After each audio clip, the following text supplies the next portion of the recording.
আমরা রাজনৈতিক দলগুলোর সাথে ফেব্রুয়ারির সেকেন্ড উইকের মধ্যে আলোচনা করতে, ফেব্রুয়ারির মাঝামাঝির মধ্যে আলোচনা করতে আগ্রহী। এবং আমি আপনাদের আগেও বলেছি, যদি ওনারা রাজি থাকেন রোজার মধ্যেও আলোচনা কন্টিনিউ করবে।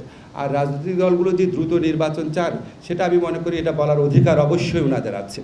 এবং দ্রুত বলতে কি সেটা তো আপনার খুব স্পেসিফাই করে বলেননি।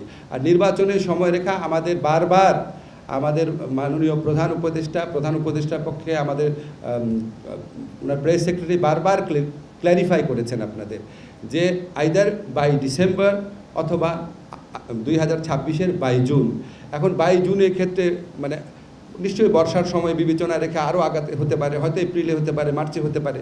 এটা একদম আমাদের প্রথম থেকে ক্লিয়ার করা, এখানে কোনো ইনক্ল্যারিটি নাই। জুলাই ঘোষণাপত্রের বিষয়ে বিএনপি ওনারা একটা ঘোষণা প্রস্তুত করেছেন, ওনারা আমাদেরকে বলেছেন ওনাদের যারা জোট সঙ্গী আছে, যে জোট সঙ্গীদের দিয়েছেন ওনাদের মতামতের ভিত্তিতে যদি আবার ফাইনালাইজ হয় তখন আমাদের যারা ছাত্র নেতৃবৃন্দ আছে ওনাদের সাথে বসবেন।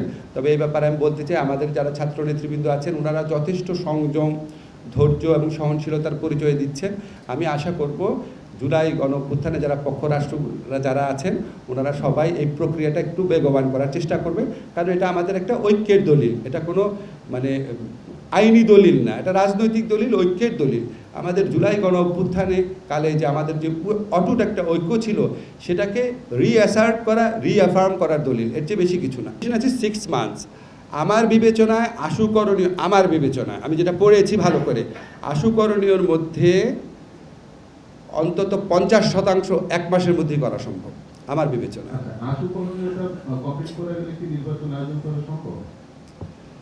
না, আশুকরণীয় ক্ষেত্রে যে আপনার ইলেকশন সংক্রান্ত যেগুলো আছে আশুকরণীয়, সেটা তো অবশ্যই ঐক্যমতের উপর ডিপেন্ড করে। প্লাস সংবিধান সংশোধন কমিটির ক্ষেত্রে যে কিছু জিনিস আছে সেটা ঐক্যমতের উপর ডিপেন্ড করে। ফলে আমি আপনাকে যে টাইম ফ্রেম বললাম এটার বাইরে কোনো কিছু বলার মতো কোনো কারণ আমি দেখছি না। সরকারের সহনশীলতা, অবাধ মত প্রকাশের পরিবেশ এবং গণতান্ত্রিক চর্চার ক্ষেত্রে সরকারের অসীম শ্রদ্ধাবোধের কারণে এগুলি ঘটছে।